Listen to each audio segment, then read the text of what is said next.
Introducing the Institution of Surveyors of Kenya live stream and live chat. Do you have a question from any of the following areas?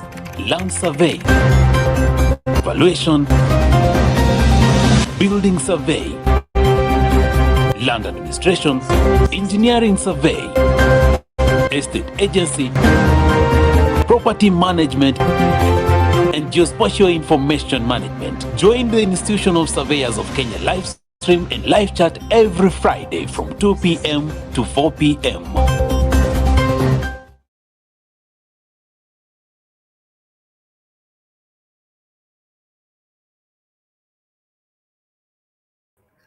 All right, ladies and gentlemen, good afternoon. How are you doing?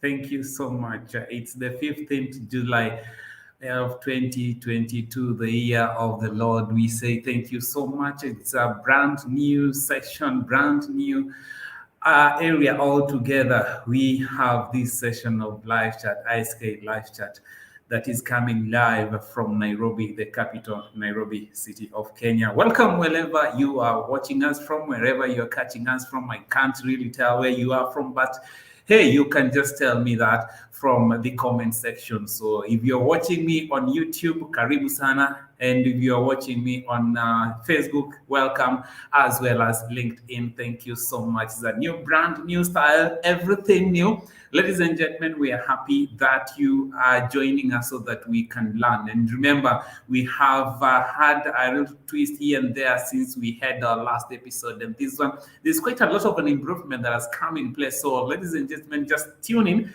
Drop those comments. Let's see how this pans out and let's learn. ISK is here with you. So today, as you have seen all together, we have a new session. We have a new visitor, a new guest, a presenter who's going to take us through something that we need to learn in the profession and add some flavor in it all together. So my name is Franklin, all together from here, ISK Secretariat. Allow me to welcome the guest today. Our guest is Bwana Nation Adero. I believe you can see Bwana Nation in front of your screens so that we can... Yes, that is Bwana Nation Adero. Bwana Nation Adero is a geospatial engineer and system modeling expert, cross-sectional experience in the surveying and mapping industry. Actually, I really don't want to give more. I'd rather invite Bwana Nation to share more about himself. Bwana Nation, how are you? Bwana Nation, how are you? Can you hear me? Thank you, Frank. Can you hear me? I can hear you. Karibu sana. Welcome to the show, sir. It's been quite some time. To be here. Karibu sana. Thank you. I believe, dear viewers, wherever you're watching us from, whichever part of the globe that you are, let's keep learning, let's keep engaging, and let's ensure that we walk away with something that is going to be very beneficial to our professional lives. So without much ado, ladies and gentlemen, allow me to welcome Bwana Nation. Nation, give us the introduction of this topic that you've given us today. What is exactly geospatial technology, then from the margins to the mainstream of national development agenda?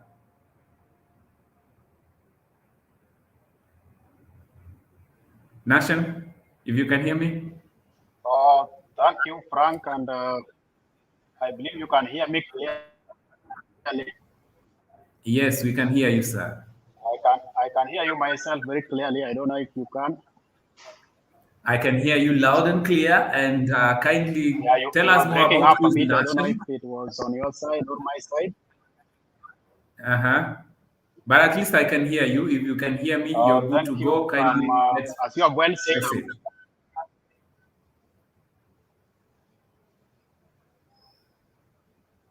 Yes, I can hear you, and as you have rightly said, I'm a geospatial expert, and way back in at the University of Nairobi, I studied Bachelor of Science in Surveying, or what is nowadays referred to as Geospatial and Space Technology, or Geospatial Engineering. And I'm also a member of the ISK, the Institution of Surveyors of Kenya. And by occupation, I'm a lecturer at Taita University, lecturing engineering surveying, mine surveying, and GIS. That is within the Department of Mining and Mineral Process Engineering. And I'm also a youth mentor and a very keen promoter of Tibet. At Taveta University, I also double as the director of Tibet. So talking of geospatial technology, from the margins to the mainstream, I believe that those who are well experienced in the profession are familiar with the former days when uh, introducing yourself as a surveyor was not arousing any interest. But now we are seeing that geospatial technology is gaining currency, and we cannot talk of organized development across space over time without geospatial technology. And even the familiar daily activities and undertakings involving transport and logistics, we see taking Uber taxis, for example, geospatial technology is at the center of that. We also talk of disaster risk reduction. We need actionable intelligence, and that actionable intelligence must have the location code, the geocodes. So knowing what is where is gaining importance even in national policy discourse. And even in Kenya, we have seen the joint national mapping exercise, and geospatial data is actually the heart of the data-driven digital transformation that the world is embracing today. So geospatial technology is now moving from the margins where it was just a byword to the very center of gravity that is transforming national development agenda and national development outcomes. That is why we have named it today geospatial technology, from the margins to the mainstream national development agenda. There's no leader of a country that can any longer ignore geospatial technology if you are to transform national development outcomes. Thank you. Thank you for the introduction. Now, maybe we can go through the presentation so that we can learn, and then perhaps questions can come in later. So, dear viewers, thank you so much once again. This is the ISK live chat. Wherever you are watching us from, whichever part of the globe, Karibu Sana. We say thank you for joining us, and please ensure that you share your questions so that we can interact with Bonadero here, moja kwa moja, so that and we can learn more with regards to this geospatial technology, that is the margins to the mainstream of national development agenda. Remember to share this, remember to like for those ones watching us from YouTube, and always we are here to learn. So Bonadero, thank you so much. Can you take it up from here? Let's learn, and then questions can come in later. Thank you so much. Please take it over, sir.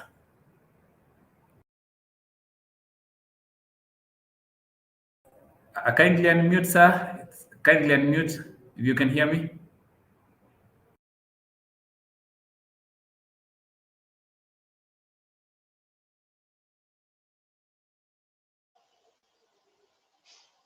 Yes, I can hear you. So I'm asking if you can see the screen I'm sharing in the full screen mode. Just a minute.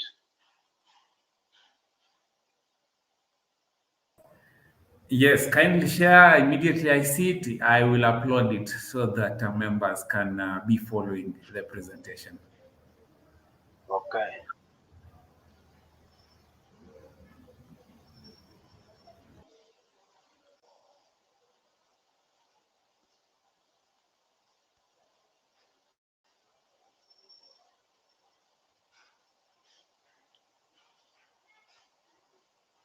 So let me know if you can see it now.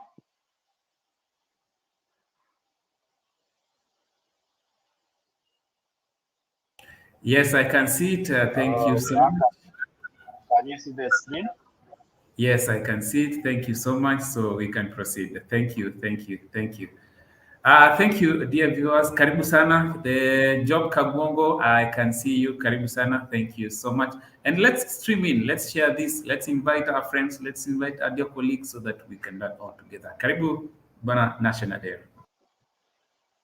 Thank you. So this is ISK live chat, and Frank has rightly informed me that this is number one of this year, the first one this year. Happy to be back with the live chat, and he introduced me also as the founder of Impact Borderless Digital. This is a youth mentorship program. So this event is the 31st in the series, but today it is basically addressing the geospatial community, and I'm happy to note that young surveyors have joined in. So we are talking of geospatial technology from the mainstream, from the margins to the mainstream of national development agenda. The Twitter handles there are very useful. You can tweet using those two Twitter handles. One is for Impact Borderless Digital, and the other one is my personal Twitter handle, that is at Upadero. So just to take you through some preliminaries, maybe you are asking why do we have giraffes there?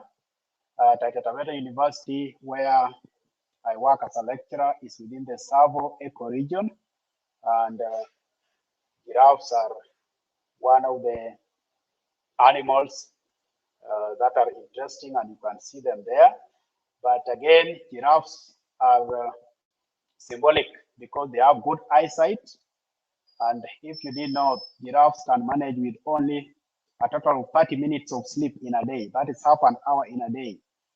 So can we also adapt ourselves to the changing realities of the time in the geospatial community to have that good eyesight, which figuratively is the foresight in this case, so that we can adapt to the changing needs of the time and hence capture the mainstream of national development agenda wherever we are. So again, I've been challenging young people, and specifically now we are talking about young experts or upcoming experts in the geospatial community, that the world is experiencing what we call digital transformation, and COVID-19 has only accelerated the pace of that transformation. But we can be a proud people within the geospatial community because the data-driven revolution, as it were, is actually geo-data driven. A large share of the big data that is driving this transformation is geodata. Talk of satellite imagery, talk of the data you acquire from other sensors such as airborne laser scanning, for example, and the data you are generating is georeferenced, and in that case, it has the added value that is useful for policy calibration and for informing organized spatial development across space over time, that is. So if you are a student or a young surveyor, for example, look at the transformation that we need to undertake from mere digital literacy to digital fluency, from merely talking about data, raw facts and figures, to data fluency where we can extract value from data as a strategic asset and upgrade that to information knowledge and apply that knowledge to transform development outcomes. From your own local awareness to global awareness, you are being trained to be global citizens. Geospatial experts are needed everywhere in the world. And when we are talking of talent migration, which we should change into talent circulation, you need that high level of skills development, but also digital fluency so that you can operate competitively in this borderless environment and global community, hence what we call global citizenship. And then if you have talents, they will remain raw unless you cultivate them, and you need mentorship. You need to refine the talents to make an impact. And again, we are talking of formal education, but now we are saying because of digitalization, because of artificial intelligence, and within the broader domain of automation, your skill sets need to be upgraded regularly. So we are saying the half-life of skills is reducing because of the digital transformation. So we are in this game of lifelong skills development. So that is acting as a good introduction to you so that you can capture what you need to prepare for, what you need to prepare in order to be relevant when we are talking of moving geospatial technology from the margins to the mainstream of national development agenda. So this slide is just showing you normally what Impact Parallels Digital does, those 6 key areas of youth mentorship. But number 6 is key because you need to be a global citizen, as we have said. You need to be aware of the sustainable development goals and how geospatial technology is key to each of them. If you are talking of poverty reduction, for example, geospatial technology is key to poverty reduction. Equitable share of resources, geospatial technology is key. We need to map out where the resources are, to quantify, and also to come up with optimal access routes and ways of reducing the cost of doing business.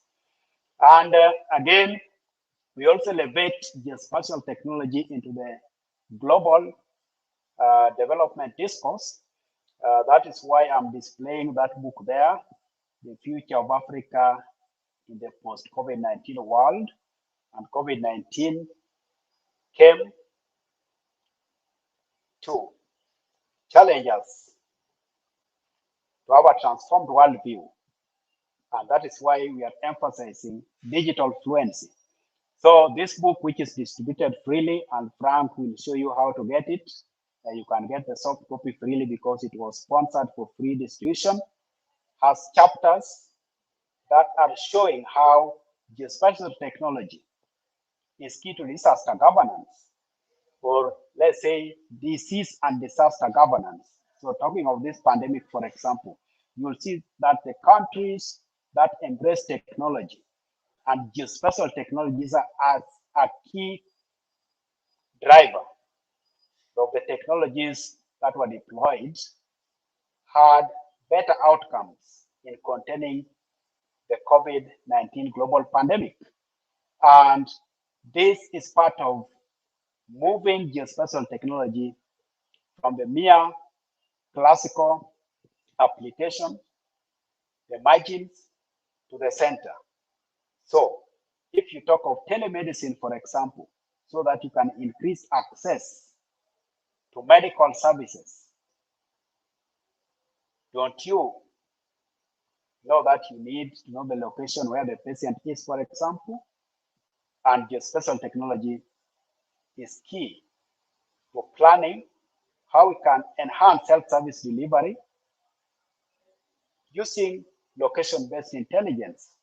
And you can add more attributes to that location-based intelligence in terms of the profile of the demographics, where they live, also determining the kind of water they drink, the air they breathe, the quality of air there, and hence the prevalence of various kinds of diseases. And that is giving us what we call actionable location-based intelligence. If you are talking of crime mapping, you will be key to the security sector, security intelligence, by adding more information to the location, the dominant vocabulary in a given location, and what are the keywords that go with particular word cloud processing, and can you link those keywords to the kind of crime that is likely to be committed in a given area. So all these are elevating the importance and replaceability of geospatial technology in modern global development discourse. Again, talking of the overarching agenda of sustainability encapsulated in the 17 Global Sustainable Development Goals, look at scale, look at location, trends, and patterns. We need to understand all this. So moving from SDG number 1 even through SDG number 4 on quality education, and COVID has disrupted the education sector in such a way that teachers like us have to embrace technology, delivering lectures online and having a blended mode where you have a good mix of physical lectures and virtual environments for delivering such lecture materials and recording the same for follow-up. So we have these key points when we are talking of the overarching sustainability agenda. We are all one with the rest of nature, and we live in an interconnected world. But you see, location-based intelligence is at the heart of today's geodata-driven digital revolution, as we said during the introduction. So we are saying geospatial technology is at the center of today's data-driven and location-based development agenda. Think of transport and logistics, think of housing development, and even the need to ensure safety of built structures and the built environment generally. Hence, monitoring environmental indicators and monitoring the structural integrity of these infrastructure assets. Don't forget what we call critical infrastructure, for example, in the structure that need geospatial technology for proper design, for proper implementation, and proper maintenance. Think of firefighting infrastructure. Think of the ambulances and the routes they need to reach a particular destination in the shortest time. Geospatial technology, you understand as well as I do, is at the center of making that decision. So geospatial technology is key to decision support for critical infrastructure and delivering critical services such as emergency response. Last time when we had this live chat, I gave the example of Helsinki, the capital of Finland. What has geospatial technology helped them to achieve? And we said, giving a real life example, that in Helsinki, you are assured that emergency response will be delivered within an average of 6 minutes. And geospatial technology has been at the center of that achievement because of an up-to-date and accurate national addressing system, because of mapping of routes, and because of digitalization with georeferenced data and information to enable fast service delivery and where it matters. So that enhances efficiency and effectiveness, where efficiency is doing things right, but effectiveness, doing the right things. Ask yourself in Nairobi, for example, are we keen on doing things right, but not doing the right things, or trying to do the right things and not doing things right?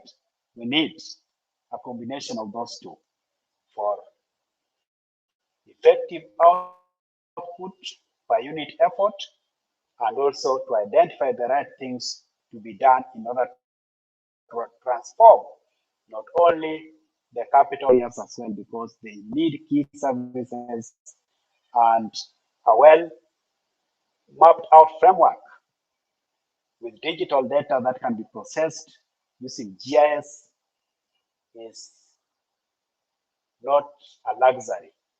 It is not just a good idea, but it is a basic minimum for transforming our counties and achieving high development outcomes in a country such as this. So that graphic is showing you the 17 sustainable development goals you'll be talking about. And talk of climate, for example, part of ensuring that we understand climate change and the measures of adaptation we need to take, and the governance model that we need to be responsive to climate change requires geospatial technology. We require the mappings, we require the sensor-based data acquired using sensors from different places. We need to integrate the data. We need to assess vulnerability by location, and hence the right course of action to take. Talk of the ocean, the blue economy, positioning and navigation on the water bodies. We need geospatial technology, land, no question. In fact, the surveying profession or the geospatial engineering profession has had land surveying as its archetype. And so there's no question about land and land management and land administration when it comes to geospatial technology. Then you may think that some of these are remote. For example, if you are asked, how then is geospatial technology key to addressing inequality? And we have said very well, you have learned in college, for example, that if we are talking of distribution mapping, you know, there are different kinds of projections that you can use. For example, equal area projection. So if we have issues of socioeconomic importance which are contested, and you need to ensure equitable distribution, you as a geospatial expert should be the one to develop these models based on equal area projections, for example, and hence help with policy development for achieving or attaining equitable socioeconomic outcomes. Talk of number 12, SDG number 12, that is sustainable consumption and production. We are talking of the circular economy. How can we minimize waste? But we have the intelligence on where waste is generated. We have this intelligence with location-specific data or location-specific information on where this waste goes into as the grave, because we are talking of a linear economy of working from the cradle to the grave, and that is what we need to transform through what we call circular economy, from cradle to cradle. How can we minimize waste and improve recycling ratios? You'll agree with me that having a well mapped out framework, having location codes, having that intelligence, location-based intelligence, will facilitate governance in such a way that we can achieve all the goals of what a circular economy should be. If you are mining materials or quarrying, are we not interested in the origin and destination? Are we not interested in what determines the cost, the final cost, because of the cost of transport, for example? And if you are talking of food security, number 2, for example, are you not careful about where what you eat is coming from? Hence, the kind of water that was used to irrigate the crop, what was the quality of the water? And by the time it reaches you, how can we have eco labels that have location codes leveraged on blockchain technology so that you can know the food attributes of the water, the food that is reaching you, or what we call from the farm to the fork. Geospatial technology, you can see, is key to informing that kind of intelligence-led traceability. And water, similar to food, energy, talking of energy efficiency and energy affordability. You cannot divorce this from the mineral resource sector, oil and gas sector. And you can see at the foundation of all these, we need mapping, we need geoprocessing, we need location, we need that sense of the distance. And when it comes to water, it is even more interesting because we have what we call virtual water.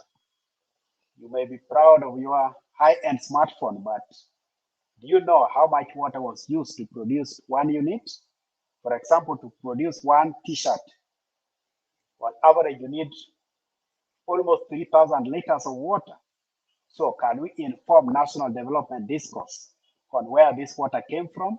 And if we are going to talk of benefit sharing, what can we give back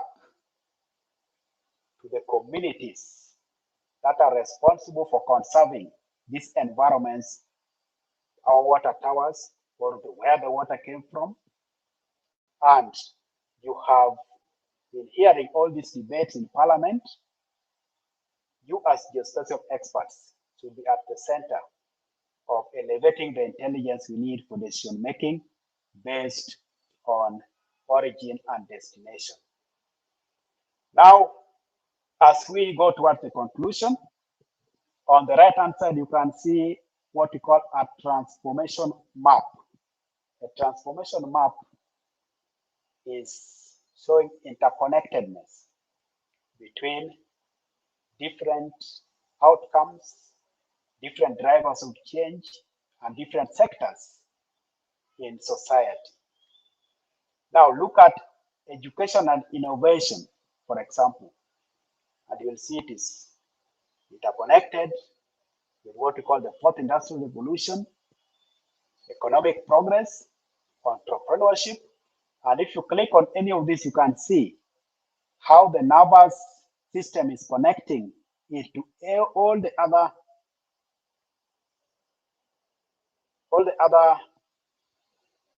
issues and sectors here, for example, artificial intelligence. So what is this challenging us within the geospatial community to adjust to? It is challenging us to move away from narrow interests in just one area of technical expertise, and to know how this technical expertise interfaces with all the other areas of development, social, economic, environmental, and by so doing, we'll have a higher bargaining power and stronger advocacy to ensure that geospatial technology is elevated from the margins to the mainstream of national development agenda. And such a transformation map is widely used by the World Economic Forum, which is a well-recognized, a famous body of experts and professionals who are well-versed in global development agenda, especially when we are talking of global competitiveness. Again, to my left, you can see that report called The Clash of Systems. This is a recently released report that is showing the competition between the European Union and China in Africa. And it had been launched in Germany. That was on June 21st this year. The same will be launched here in Kenya on 19th this month, that is 19th July 2022. And if you read this report, you will be excited as a geospatial expert to realize that at the center of this class of systems, competition between the European Union and China in Africa is the awareness of geography.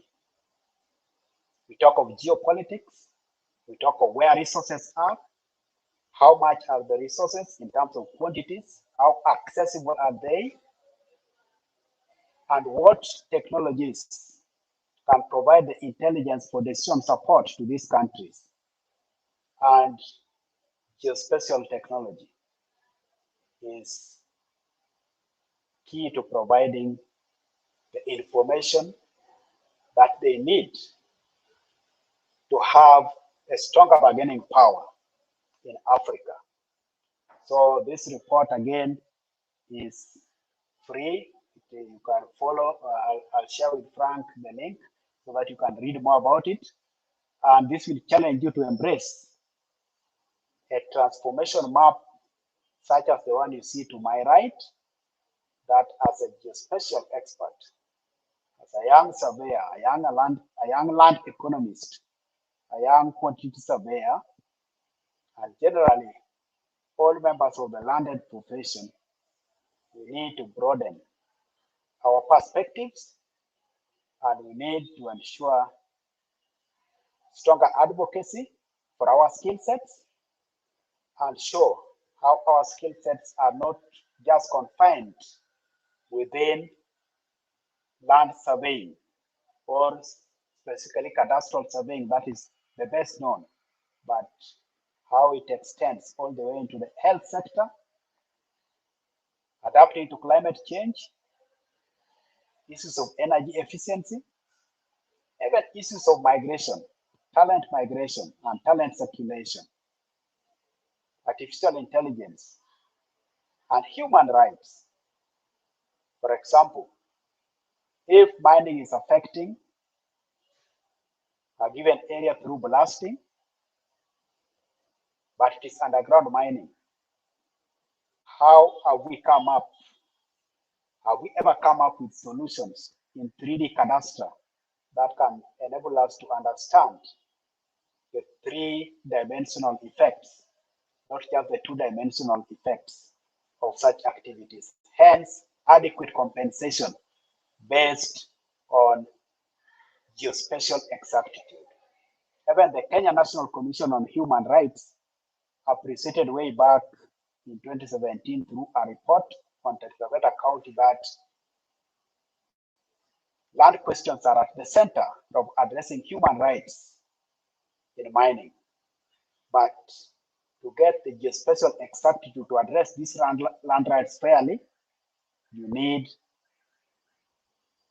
mapping, accurate surveying and mapping, and you need those GIS databases that are leveraged using high-end technologies, and better still, technologies that ensure shared visual evidence and participatory decision making, as well as participatory technology development, so that you can come up with what we call fit for purpose solutions.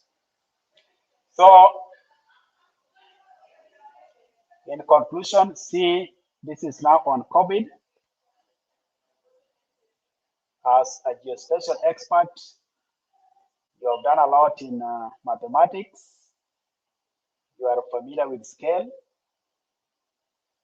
When I plotted how different countries across the world have been performing in the area of containing COVID using the indicators of testing index, this is a logarithmic scale because you have countries outside Africa that are performing very well and countries in Africa that are challenged due to technology deficit and other issues of resource deficit. You see the web is wider towards these countries outside Africa, and you can see how the indicators have been changing from the year 2020 all the way to this year as late as 20th June this year. Now you can see this definite divide, and you can link this divide to technology deficit. But come to a country like Rwanda, which has been embracing technology. It is with us here in East Africa, and you see its web is wider. And where is Kenya, our country? See where we are.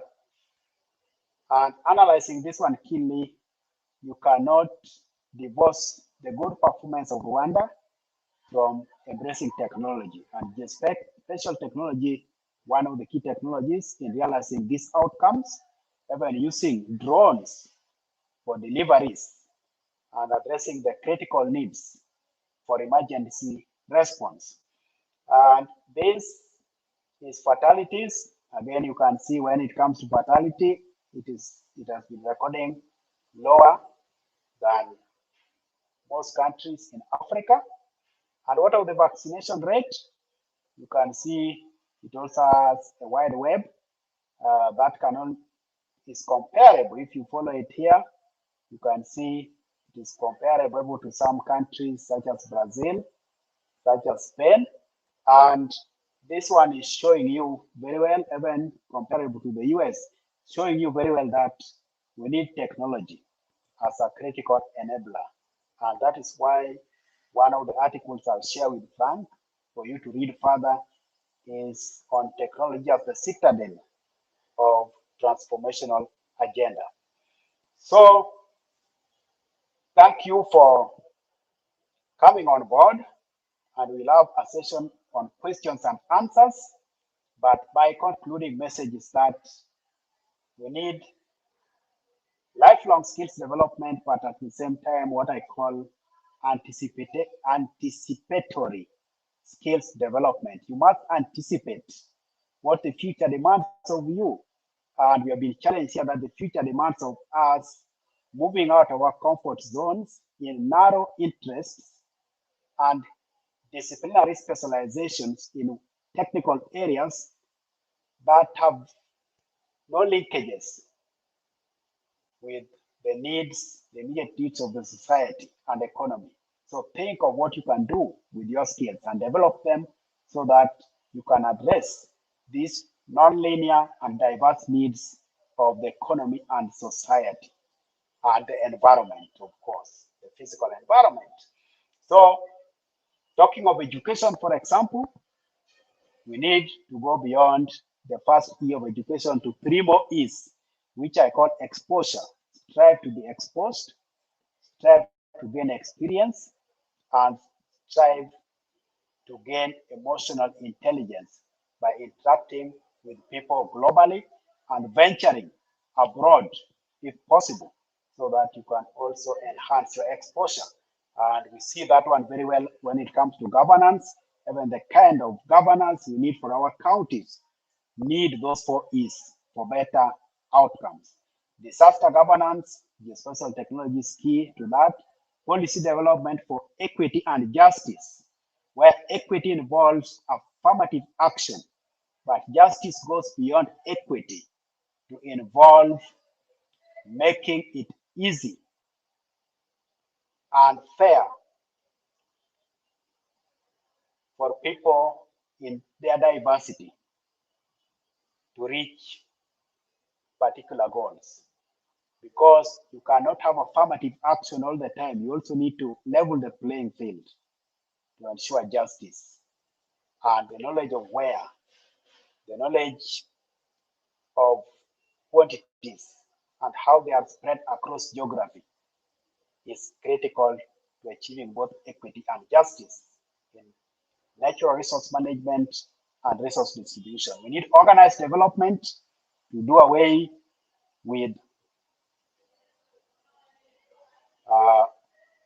the disorganized settlements we see around, and to increase even what we call parks to parking lot ratio. If you are to map out Nairobi, the city of Nairobi today, and you use satellite imagery, aerial photography, maybe imagery from drones, and you come up with analysis of areas. What would be the ratio of the parks? For example, Uhuru Park, other green areas, to the parking lots, the paved areas.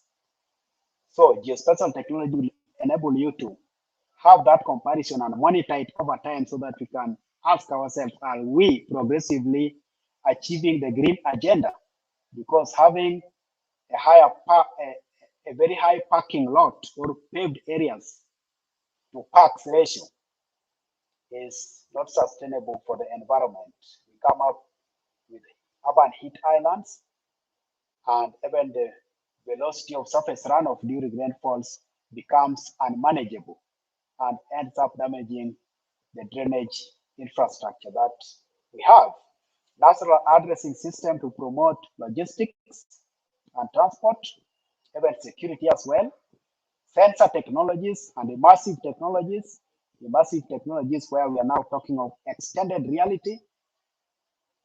For example, virtual reality, augmented reality, mixed reality. We need location-based intelligence for that, so that if I am to do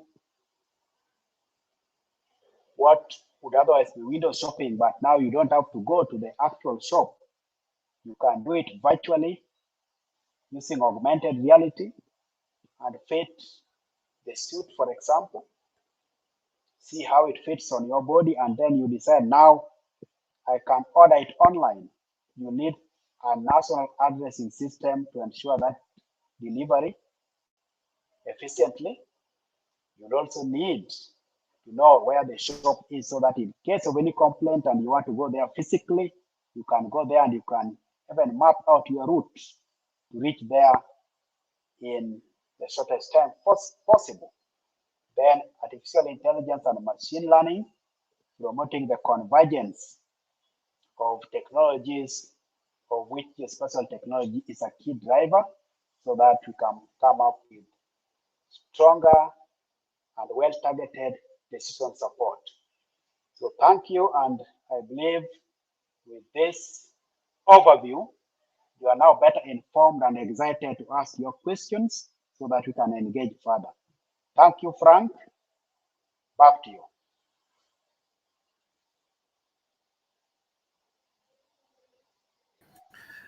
Thank you so much, Nation. We really appreciate it. It's quite a loaded engagement there. Dear viewers, thank you so much for tuning in wherever you're watching us from, whichever part of the world that you are. We are glad that you have joined. Quite a comments are streaming in. So wherever you are, kindly ensure that you share your comments, questions. If you're watching us from on YouTube, we welcome you. That is an Institution of Surveyors of Kenya YouTube channel, as well as the Institution of Surveyors of Kenya, the Facebook. So let's take a breather, and then when we come back, now we look at your questions. Thank you for those ones who have already shared their questions, and we will be ready to respond to them.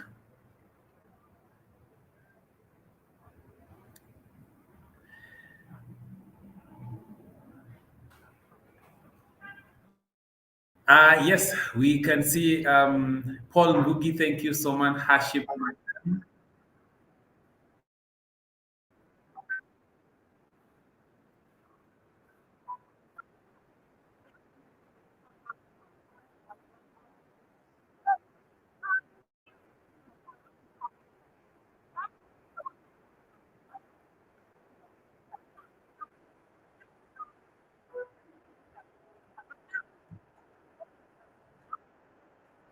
In the scientific laboratories. Scientific laboratories. He's behind everything you see working around you. Does he run the country? No, he's a chief mechatronics engineer. At Kengen, we're always working behind the scenes, because in these distant places, we create clean, sustainable, eco-friendly energy that runs Kenya. We make the energy that makes a lot possible in Kenya.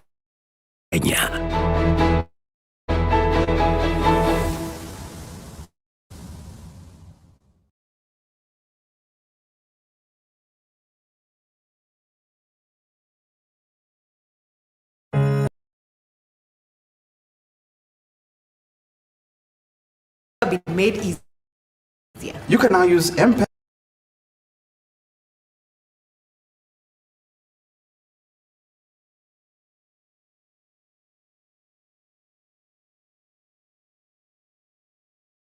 paybill number 200-800, your ID as account number, or pay via Bonga Points. If you're into internet banking, you can do it via bank transfer. Or paying via Wave or World Remit. Take advantage of the 100% penalty waiver and repay your loan today. Kamilisha malipo ya help. Terms and conditions apply. Higher Education Loans Board. Empowering dreams.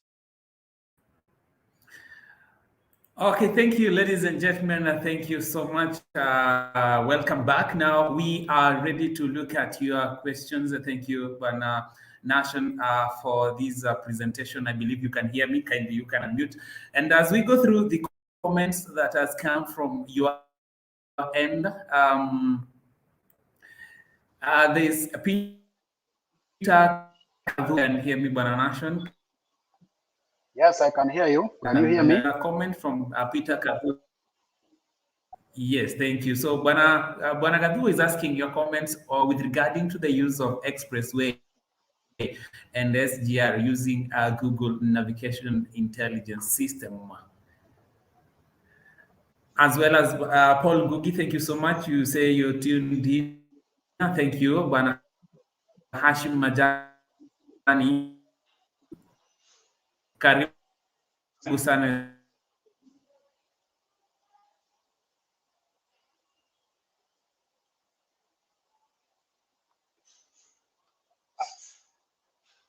I can't get you now.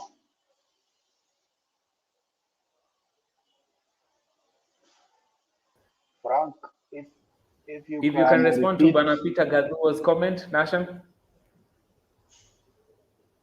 You asked two questions or one? Hello. Because I only got the one on expressway and SGR. I didn't get the second one.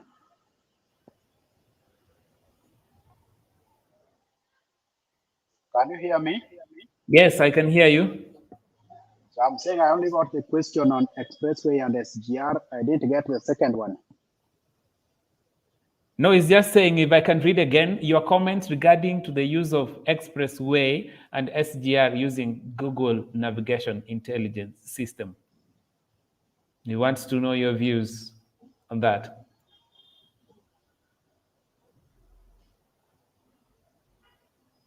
Yeah, thank you, Paul. You are interested in getting comments from me regarding the use of expressway, of the new expressway and SGR using Google Navigation Intelligence System. So my first comment is that we cannot run away from technology, and I call technology a frenemy of development, a frenemy that is both friend and enemy. So it will be your friend depending on what you use it for, but it can also be your enemy if or the enemy of the society if it is used wrongly. But for you to deploy these navigation systems, navigation intelligence system, you need to begin from the design stage. When you are deciding, did you have in mind that you'd need the leverage of even automatic, for example, the world is now talking of driverless cars, for example. From the design stage, did you have that in mind so that we can have those driverless cars? And you know, automatic navigation will be key to that, and hence how you can get reliable positioning and navigation services. So it has to begin from the design stage as early as that. And when you are talking of the SGR, for example, we also need to ask ourselves, did we have that in mind? That is why we have been talking of anticipatory governance models. You have to anticipate the changes that will come in future, and hence the scalability of your design and the scalability of your operations. So yes, it is a good way to go, but ask questions from the design stage. Did we think of that? And did we leave room for scalability so that we can harvest the full benefits of technological developments? Technology is one thing that keeps improving, and we even have what we call Moore's law, which says that after 18 months, it is like it doubles. We also have the knowledge doubling curve that has been doubling in shorter periods over time, estimated in the year 2017 to take only 1 year to double. But now it is, researchers are saying that soon we'll see knowledge doubling almost every day because of the internet's information superhighway and all that. And so technology is something we cannot run away from. So let's embrace it and let's design for scalability. Thank you. Okay, thank you so much for that. Now, allow me to. I can see time is really rushing. I can see it's already 3 o'clock in the evening. Just to mention, Michael Wanyoike, thank you so much. We can see your reaction. John and Kerubo Tieno, thank you so much, as well as Brenda Masaka, James Rainy Dantes, Magda Jacobs, and many more, including Peter Gaduo, Makubai, Frida, and many, many more I can't mention right now. So, ladies and gentlemen, thank you so much. Should there be any more questions, you can just direct them to Institution of Surveyors of Kenya, and then we can get a clarification from Bwana National Dero here, as well as mentioned, so that you can be in a position of learning more about it. So, Bwana Dero, any shot from your end? So from my end, I would like to encourage all the young surveyors, young geospatial graduates, upcoming experts, to have that broad world view and to ensure that they commit themselves to lifelong skills development so that they can make an impact globally as global citizens in this new generation and interesting digital transformation environment that we are experiencing. Thank you. Thank you so much. We really do appreciate Bwana National Dero for your time and dedication to support the Institution of Surveyors of Kenya. Remember, dear viewers, wherever you're watching us from, the institution is always dedicated to ensure that you get to add value and learn more things that are going to be beneficial to your profession, and as well as having your capacity building. So thank you so much, ladies and gentlemen. Up to that point, I don't think we have much a thing to do from here at the Secretariat. We are so happy that you joined us this afternoon. At least we have learned one thing or two, and more especially how we are going to use the geospatial technology to better our lives and make things work for us instead of working for them, for those things. So thank you, Bwana Adero. I know you are out of session right now. When you go back, send our regards to the generation of young professionals that you're dealing with and you're growing. We thank you for that. So, ladies and gentlemen, up to that point, for those ones who tuned in from the Facebook, we thank you. For those ones who tuned in from YouTube channel, we are happy and ready to have you. So let's meet next time, maybe a week after next week, for another session, another week. Tell a friend to tell a friend, and we meet here and we learn more. ISK Facebook live chat is here, ready, new, reloaded, ready to ensure that you get a thing or two that is going to benefit you in your professional career. We thank you, we care about you, and on behalf of everybody who made this session, Bwana National Dero, on behalf of everyone from the Secretariat of Council, thank you, dear members, thank you, everyone. We appreciate you and we really care for you. Up to next time, we say adios. Thank you so much for listening and watching.